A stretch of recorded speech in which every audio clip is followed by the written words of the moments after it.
Ethan, he and I grew from childhood best friends to sharing the daily grind of life, walking side by side for 10 years. During those days, we never raised our voices or quarreled, the model couple in the eyes of relatives and friends, the perfect pair they'd rooted for since childhood until our marriage. I knew there was an insurmountable hurdle in his heart, the one he could never have. He would flip through photos on his phone late at night, his gaze tender and lingering. The leather bracelet on his wrist remained unchanged for years, and when asked about it, he would only smile without answering.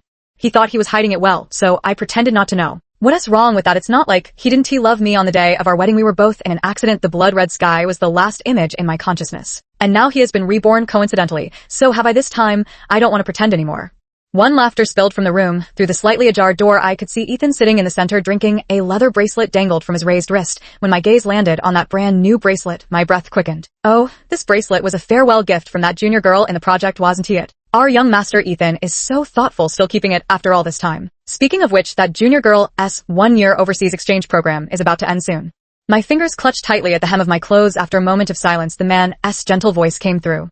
Yes, coming back. Next week I'll go pick her up. Oh dear, how heartbroken will our childhood sweetheart be then. That's all in the past. Now our young master Ethan isn't that kind of scoundrel. Amid the uproarious laughter in the room, I suddenly breathed a sigh of relief. Good, there's still time to fix everything. Two people tend to believe what they see with their own eyes. When he was in graduate school, I had already started working, so in terms of time and distance, he was the one who made more sacrifices. His classmates witnessed his weekend and holiday commutes, saw him adjusting his schedule to match mine, observe his exhaustion as a boyfriend, and naturally, they also witnessed the unfulfilled connection between him and his junior Vivian Liu. As for me, I was just the childhood friend who loved being jealous and making things difficult for him.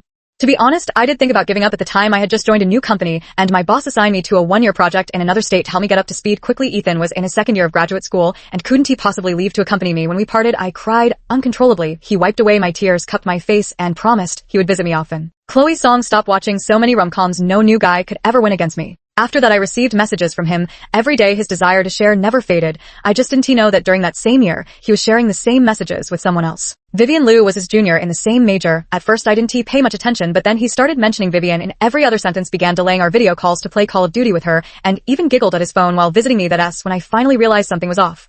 Faced with my questioning, Ethan looked torn between laughter and exasperation. Vivian, so childish, you have no idea how annoying she can be. Next time I won't let it interfere with our calls, I promise, sweetheart. My Chloe is so understanding. You wouldn't get jealous over something like this, would you?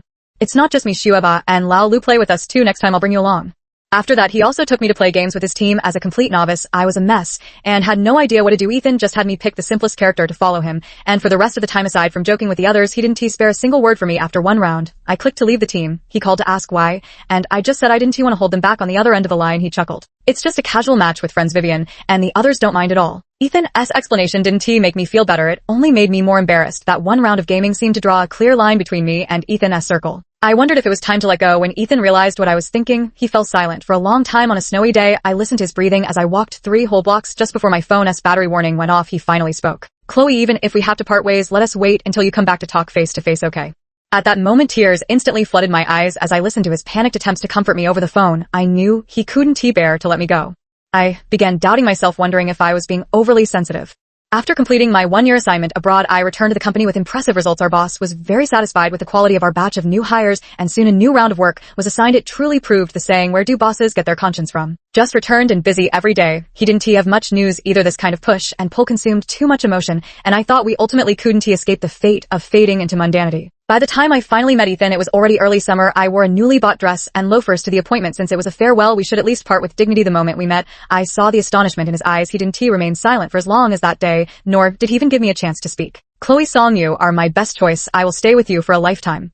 A love that flows gently, like a steady stream, was what I yearned for. Moved to tears, I thought he was still the Ethan who loved me. In the time that followed, everything returned to how it was at the beginning. He was still the lively and talkative Ethan, except he never mentioned Vivian Liu again, and neither did his friends. But looking back, now perhaps the emphasis of those words was on the word choice. 3. I carefully reviewed our chat history from the past few days. Ethan must have just traveled back in time too, which is why he hastily mentioned breaking up in his messages, brushing aside all these years between us with a casual youthful ignorance, hastily drawing a sloppy period to our youth. And when I pressed for answers afterward, he chose silence. That's why I dropped everything and flew back to Chicago just to demand a clear response from him.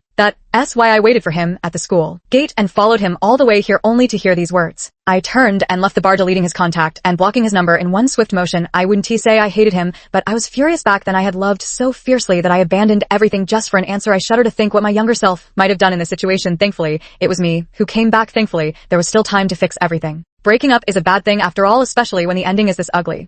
What's worse, I left without asking for leave this time, and my phone's caller ID was flashing frantically.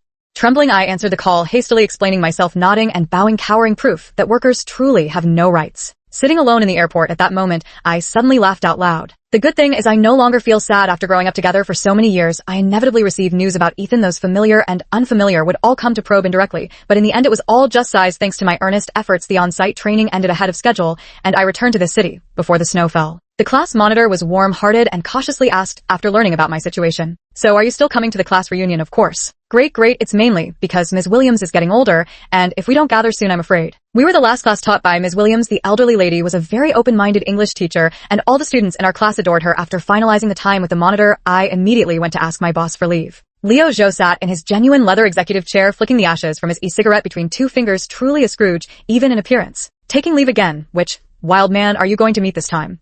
Then, with the knowing look of someone who's been there, he earnestly advised me, "Men are nowhere near as important as money. Do keep that in mind, employee." I sighed, helplessly realizing that the previous incident had clearly left a deep impression on the Scrooge-like boss. "Trust me, boss, my mind is completely focused on making money. Now, nothing else matters." Leo Zhou raised a skeptical eyebrow, but given my outstanding performance lately, he ultimately approved my leave request. The approved leave lasted 3 days, giving me more time at home with my parents. After learning about Ethan and me, they simply advised keeping our distance to spare me any awkwardness, asking nothing further. Their thoughtfulness and understanding moved me deeply. Having endured a long forced marriage with someone who didn't love me, I knew all too well the pain of such an arrangement. "For here she comes, little Chloe, come sit by me." Teacher Williams squeezed my palm and pulled me to sit beside her. "Little Chloe, where's Ethan?" I forced an awkward smile. Teacher Williams, Ethan and I broke up. Teacher Williams froze, tilting her head to peer behind me as if seeking confirmation. A flicker of heartache passed through her eyes before she patted the back of my hand again. I smiled to comfort the elderly woman before me. Sometimes the end of a relationship doesn't just tear the people involved apart. It also pains those watching from the sidelines. "It's all in the past now," Teacher Williams the first said. "It's fine. Cutting our losses in time was for the best. No point persisting in a mistake." My pupils trembled slightly. During all those years, Ethan and I were together. Had he too felt that he made the wrong choice back then? The atmosphere reached its peak the moment Ethan walked in alone without that sweet junior girl trailing behind him. His gaze immediately locked onto me as he entered. In just a few strides, he was by my side, his voice urgent, as he demanded, "Chloe Song, why did you block me?" I froze on the spot, and the rowdy crowd drinking and playing around us fell silent under the weight of all those stares. I felt like needles were pricking my back. I frowned slightly. "ISNT blocking normal after a breakup, or should I keep you around for Christmas?" Sitting on the other side of Mr. Williams, Sophia, Lou playfully wiggled her fingertips. The girl who used to hate me the most, now the class monitor's wife, speaking up for me for the first time. Perhaps sensing the awkward atmosphere, Ethan gently leaned down. "Can we talk alone, Chloe? What's so secretive that us old classmates can't hear? Mr. Williams is still here." Sophia clearly wanted to keep arguing, but the quick-witted class monitor covered her mouth. I'm not a quick thinker, but fortunately Sophia's few words gave me enough room to maneuver. I gave her a grateful smile, only to receive an exasperated eye roll in return. "Let's talk outside." Ethan was the one who made the suggestion, yet he remained silent afterward. I rubbed my arms, not wanting to keep standing here freezing with him any longer. "What do you want to say, Ethan? Why did you block me?" "We've already broken up. Does that mean we can't even be friends anymore?" Chloe isn't ashamed to just cut off all these years of feelings between us. His words made me laugh in anger. Clearly, he was the one who ignored me first, yet now he's shifting the blame. "Ethan, what feelings are you talking about after a breakup? Do you want me to be the other woman between you and Vivian Lou?" "Sorry, but Chloe Song can't do that." Ethan suddenly raised his head. "What are you talking about, Chloe? You've come back to Haven to you." I took a step back without showing any emotion. "You and your girlfriend made quite a scene. Even if I didn't want to hear about it, I still found out. She's not Vivian isn't what you think. She and I are just I." Ethan lowered his hand in a daze, then added, "I just want to be friends with you. I don't want to be friends with you, and I have even less interest in your stories with others." I coldly cut off his subsequent words, my gaze falling on the not-so-new leather bracelet on his wrist, and let out a light scoff. "Ethan, let us go our separate ways. Don't contact me again." 5. I stood awkwardly circling outside the private room, torn between leaving and staying. I knew exactly how strong people's gossip cravings could be, but I wasn't particularly close with my classmates. The thought of facing their enthusiasm made my scalp prickle. Looking back now, apart from Ethan, I really didn't have any true friends. As I hesitated, the private room door creaked open, and Sophia came out holding my bag. "They're drinking and playing games. So noisy. Let us get out of here together." Her timely rescue was perfect. I smiled gratefully. "Sophia Lou, thank you." She tossed her hair and gave a light scoff. "Do you know why I hated you back then?" Without waiting for my reply, she continued on her own. "Greg and I got together in middle school, but he's the type who takes responsibility too seriously. Back then I felt like I mattered less to him than the class hygiene competition flag. Everyone thought you two were a match made in heaven. Watching Ethan dote on you, always putting you first, I was so jealous. I kept thinking, when will Greg ever man up like that?" I smiled faintly, tilting my head to watch the snowflakes, drifting down, suddenly feeling a pang of melancholy. I believe the emotions of our youthful days were genuine, which is why I was so furious when Ethan scribbled that careless ending to our story. Let's exchange contacts. Greg mentioned you're working on a real estate project. Are you looking for salespeople? The sudden shift in topic made my melancholic emotions instantly dissipate like a deflated balloon. By the end of the class reunion, I gained a feisty new colleague. Consider that a worthwhile harvest. Sophia joined our company through my referral and immediately hit it off with Leo Zhou. The two of them chattered away in the conference room for 2 whole hours, after which the young lady strutted in wearing high heels to start her new job. A week ago, I never would have imagined sitting around a table eating burgers and fried chicken wings with these 3 people. Greg passed the onion rings to Chloe. She loves them. Leo, take good care of Sophia for me.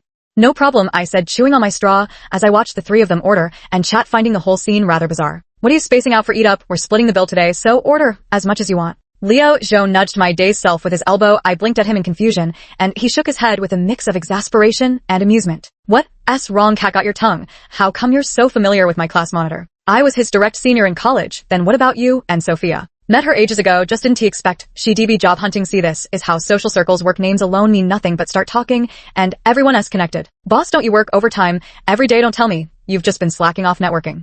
Chloe's song, that's a bit harsh. Who doesn't have friends? Don't you have any? The retort left me momentarily stunned. My world had always revolved around Ethan. He was so socially adept that I could just turn to him whenever I had problems. My relationships with classmates and colleagues were merely superficial, while they were all much closer to Ethan than to me. Of course I do. Greg and I are friends. Sophia responded, naturally raising her glass of iced tea. With a casual shake, we all raised our glasses in unison. Cheers. I never imagined Ethan would come looking for me again, nor did I expect Leo Zhou to be kind enough to drive me home after overtime. Least of all did I anticipate this ridiculous showdown unfolding right at my doorstep. Excuse me, I had no intention of dragging things out with Ethan. Chloe, who is he? Ethan's hostility was palpable as he reached for my arm. I sidestepped, also avoiding Leo Zhou's protective gesture, deliberately positioning myself on the lower step. The 3 of us formed an awkward triangle, the bizarre standoff sending an uncomfortable tingle down my spine. I've never enjoyed being someone else's entertainment. The priority now was to eliminate one problem at a time. Ethan, I made myself very clear last time. Stop bothering me. Chloe, you're abandoning me too. I've lost you. Why did I even come back? Ethan, Chloe, look at me. Talk to me. I know it's you, darling. Turning my head to meet Leo Zhou's mocking gaze, I sighed helplessly. What a mess this was. Ethan, enough with the lies. After all these years, I owe you nothing. Let me go. Ethan suddenly fell silent, then shook his head with a bitter smile. It really is you, my dear. I knew it was you. I didn't have the courage to face you and say goodbye. I'm sorry. I was so afraid of seeing you cry back then. Leo Zhou clearly sensed something was wrong. He grabbed my hand and pulled me protectively behind him. Breaking up and still acting like this dude? That's just pathetic. Blocking the door late at night and spouting nonsense. You really don't know how to treat someone right. Who the hell are you? What do you know? Matters between me and my fiancé are none of your damn business. I'm responsible for her safety. So, who do you think I am? Clearly neither of them had any intention of backing down. I pulled out my phone and called my dad. After briefly explaining the situation, my parents rushed downstairs in their pajamas and slippers within minutes. My mom wrapped her arms around me from behind Leo Zhou, not even sparing him a glance, and led me away from that battlefield with her head held high. By the time my dad got home, the 2 downstairs were already gone. What kind of nonsense is this? Pot tired of you and moves on, then comes back when he feels like it. Does he think this is like shopping at a supermarket? Is my precious so easy to bully? Mom was furious after hearing it, while I, the so-called precious, nearly choked to death on an orange. Mom, I'm just an orange. Okay, well, I think your boss seems decent. What is he like? At least he knows to send you home. Seems quite considerate. This topic was even harder to respond to than the orange, so I stiffly turned my face toward Dad instead. Dad, what did you say to them? That Ethan kid is sharp. The moment he didn't see you, he just exchanged pleasantries, apologized, and left. As for your boss, my heart instantly leapt to my throat. That carefree rich kid better not have said anything he shouldn't have. He said you've been performing exceptionally well at the company recently, that you're a great employee. I let out a quiet sigh and popped an orange segment into my mouth. The couch beside me suddenly dipped as Dad leaned over and whispered with exaggerated seriousness. So, is there anything going on between you and your boss? Cough, cough. Thanks to my parents, I spent the whole night dreaming about long-lost relatives. Even my great-grandmother, who passed away years ago, chased me with her cane asking if there was anything going on. Dragging my exhausted body into the office, I immediately ran into Leo Zhou's face. Wow, those dark circles are serious. Crying all night, were you? I simply didn't have the energy to argue with him. Just as I took out my phone to log into the messaging app, a friend request suddenly popped up. Hello, I'm Vivian Liu. Choices lead to different forks in the road. I thought my life trajectory wouldn't be much different, but so far too many things have exceeded my expectations. At the very least, meeting Vivian Liu alone was a first for me. She was completely different from the girl Ethan had described. I had imagined someone sweet and cute until this woman in an A-line skirt and tweed jacket, clicking her high heels across the floor, sat down opposite me. I'm Vivian Liu. I apologize for the abrupt meeting, but I wanted to talk to you about Ethan. Straight to the point with refreshing directness, it was as if I was seeing a different Sophia, not quite the Vivian Liu I remembered. I've broken up with Ethan, I said bluntly. I know, me too. I froze. What kind of plot twist was this? I want to tell you a story. I'm not making excuses for Ethan, but there are things you should know. From her perspective, I saw a different Ethan. Vivian Liu made it clear from the start that she had feelings for Ethan. No one could dislike such a smooth and capable guy. He could handle anything, had many friends, was sociable, and knew how to respect others. I apologize first for the hurt I caused you. Honestly, at first I just admired him, but during the time I was preparing to go abroad, he helped me a lot. Somehow those days gave me the wrong impression. I saw him struggling with your relationship, and he admitted he didn't know how to tell you that his feelings had faded, so I thought Ethan was serious about me. Before I went abroad, I gave him a leather cord bracelet. You must have seen it too. At the time I thought to myself, if he was still wearing it when I returned, no matter what your situation was, I would confess my feelings. At the very least, I wanted to be true to my own emotions. During my exchange program overseas, I struggled immensely. He gave me so much emotional support from back home, and I grew even more dependent on him. I knew he liked me. I listened to her account in stunned silence, piecing together the timeline from fragmented memories back then. Ethan never mentioned Vivian Liu again. His conversations revolved solely around how busy he was, studies, projects, networking. He was so overwhelmed that his days and nights blurred together. I pitied him too much to press further. Little did I know his silence was reserved only for me. He picked me up when I returned. I saw the bracelet and learned about your breakup. Naturally, we got together. That period was. What exactly are you trying to say? I interrupted, impatiently, rapping my knuckles sharply against the table twice. Showing up was my courtesy, but I had no interest in listening to my ex's romantic resume. Vivian Liu smiled, her cheeks dimpling adorably. You really sound like a boss pushing people to get things done. Alright, let us get straight to the point. After we got together, Ethan changed. He became hostile toward every guy around me. Couldn't he get along with my friends and had to be involved in every aspect of my life? He demanded replies to every message I shared. I never imagined he'd be so clingy, who could tolerate revolving their entire world around just one person, having only him in their social circle. What kind of control freak is that? We ended up arguing every single day after that. Later, when he found out I wanted to pursue a PhD abroad, he was vehemently against it. At first, my professor had even said my exchange study experience was why I was selected. It was a rare opportunity, really important to me, but Ethan wouldn't budge. He couldn't handle a long-distance relationship. I didn't understand why he was so sensitive, and the constant fights wore me out. Then suddenly, he started helping me prepare my application materials. I thought he'd finally come around. I was so happy until I discovered Ethan had hidden the recommendation letter my professor wrote for me. If the professor hadn't asked me about it, I might be lost the chance altogether. I never expected him to do something like that. When we ended things for good. Listening to Vivian Liu's description, I was somewhat shocked, unable to imagine that this arrogant and domineering boy was the considerate and attentive Ethan I knew. But when I thought about it from another angle, it wasn't he really that strange. I wasn't he good at socializing, and someone as clever as him could easily control someone like me. After marriage, I devoted myself entirely to him, like a sunflower gazing up at him.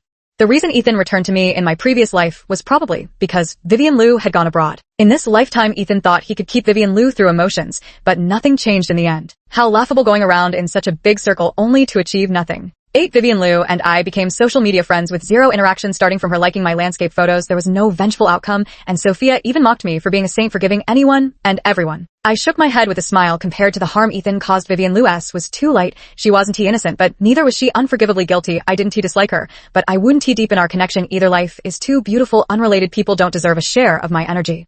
Liu Zhou expressed complete agreement with boss Zhou, rapping the table to emphasize that nothing was more important than making money. If there was anything else, it would be heading to the bar for a drink. Same bar, same crew. The only difference being the referral bonus got approved. My treat this time.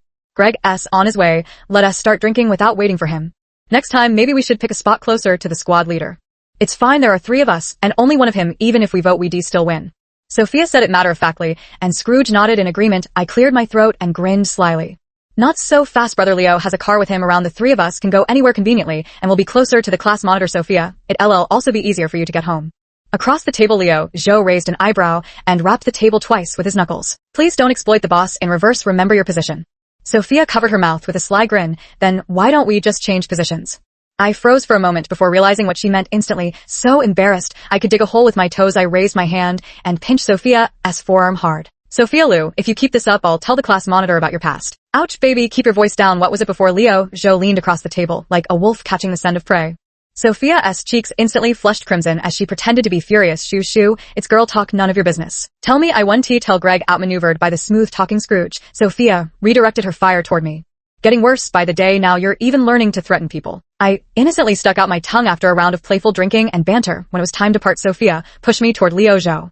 Mind your status, single people shouldn't crowd around us married folks, she teased. I rolled my eyes in exasperation while Liu Zhou jingled his car keys. Come on, I'll take you home. Whether it was because of Sophia's remark or not, Liu Zhou wasn't as talkative as usual. I was never one to initiate conversation, so the silence in the car was only broken by the shifting lights outside. We didn't exchange a word until we reached my apartment complex. I unbuckled my seatbelt to thank him and was about to get out when Liu Zhou's words froze me in place. What do you think of me? In an instant, my mind raced through countless compliments, from his professional skills to his character and emotional intelligence, covering every angle. But when the words finally left my mouth, all that came out was a stiff Not bad TCH, that nice guy card came a bit too fast. No boss, I back to boss again. Chloe, Song, don't you have any feelings for me at all?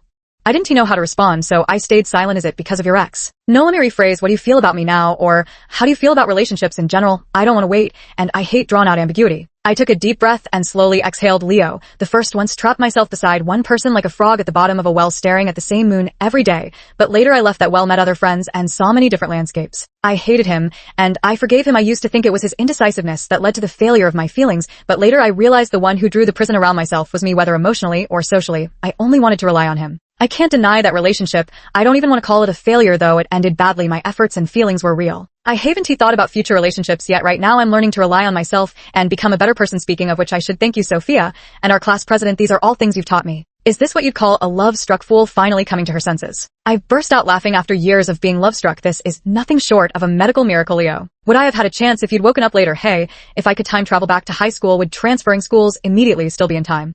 I rolled my eyes, my gaze brimming with mischief. Leo, if you're really serious, maybe you should start by considering a raise. Leo Zhou raised his eyebrows in surprise, then broke into a smile. Not interested in the boss lady's position, but willing to sell yourself for just $200 more. 200 shouldn't it be at least 1,000? If the Spark project comes through, I'll give you a raise. Deal. I got it all recorded. I happily waved my phone, and Leo Zhou leaned in the sudden closeness, making my body stiffen only for him to gently ruffle my hair. Think carefully about what I said. Chloe Song, I don't want to wait, but I'm willing to take the time to pursue you. 9. Lately I've been so busy, I barely touched the ground. Finally catching a break to slack off. My mama's call comes through. Come to the hospital quick. Ethan attempted suicide. When I arrived, I saw my parents and Ethan's father in the hallway. From the ward came Ethan's hoarse voice tangled with a woman's sobs. I want to see Chloe Song. Let me see her. Uncle He's expression was a mix of embarrassment and helplessness the moment he saw me.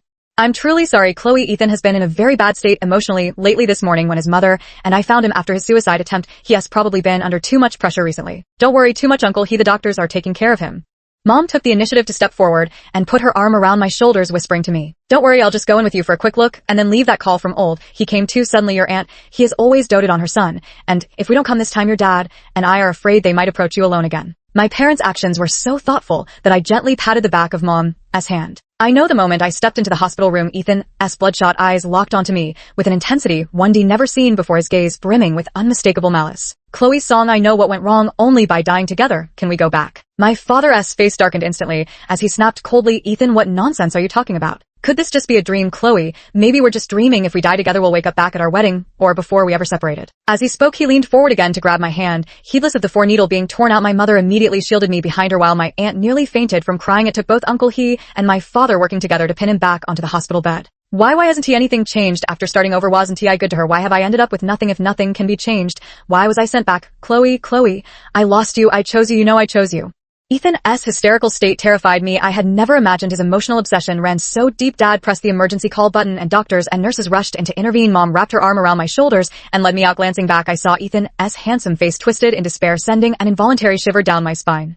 After that, I didn't hear any news about Ethan for a long time. My parents avoided mentioning him entirely, but began taking turns driving me to and from work. Clearly, Ethan's outburst had shaken them. In the early days of my rebirth, I had briefly questioned the nature of that accident, but quickly dismissed the thought who would gamble their life on an unknown outcome. Yet a quiet voice in my heart kept whispering that things weren't as simple as I believed. When our class monitor mentioned Ethan had gone abroad, the weight in my chest finally lifted, only to sink halfway again at Sophia's next words. England. I remember someone went to England for their PhD, right? I abruptly turned to look at Sophia. Would Ethan really go find Vivian Liu to do something so insane? No sane person would do that. But I had underestimated Ethan's obsession. When the news broke, I was drowning in overtime work. Sophia forwarded me the report with 3 exclamation marks for emphasis. Ethan was convicted of intentional assault, taking advantage of Vivian Liu's return to China. He kidnapped her with intent to murder. Fortunately, Vivian kept stalling while secretly sending her location to her parents. Police arrived just in time to stop the car from plunging off a cliff, and Vivian emerged unharmed. I can't believe this is Ethan. Has Ethan gone mad? That's murder. How could he dare?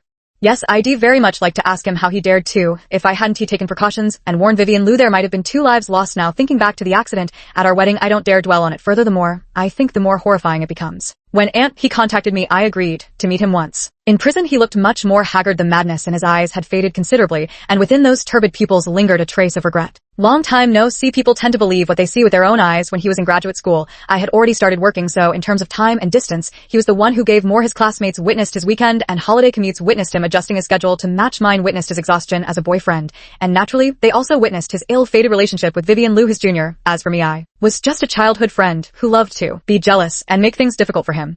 He laughed silently, looking up at the sky like I was under a spell. I once thought it was because of you that Vivian Liu and I didn't have a happy ending, so after I was reborn, I immediately broke up with you. I thought this was fate giving me a chance to choose again, but she wasn't what I imagined during that time. I often reminisced about the days I spent with you. I thought I was wrong. I wanted to go back to when you were there, but you didn't wait for me, Chloe.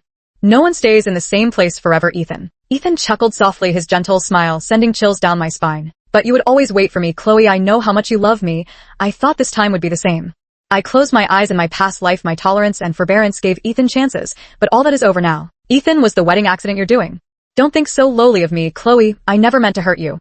But you've hurt Vivian Liu now. I just wanted to go back, Chloe. A faint light flickered in Ethan's eyes. I lost the best version of you. I meant to bring you back, but if you were reborn with me, you'd surely leave me. I had no choice but to pick Vivian Liu. If she went back, she'd reject me, and then I wouldn't have left you. I would be treated you right. We would be been happy. I'd never make the wrong choice again, Chloe. Ethan, you're truly insane, I said, standing up and hanging up the phone. After leaving the visitation room, I immediately blocked all contact information of the He family, never to see them again in this lifetime. Whether rebirth is a blessing or a curse, no one can truly know, but whether given a second chance or not, one should always seize the moment with earnest resolve. Let us go back to overtime work, Leo. Zhou's first words after rolling down the car window quickly snapped me back to reality. As I lifelessly opened the car door and took the passenger seat, I noticed 2 passengers were already seated in the back. Come on, let us go grab something to eat and shake off the bad luck. Sophia's lively voice reached my ears, followed by the sound of our team leader turning on the navigation. A faint smile crept onto my lips. At least in this lifetime, I'll live in the present, content and happy. The end.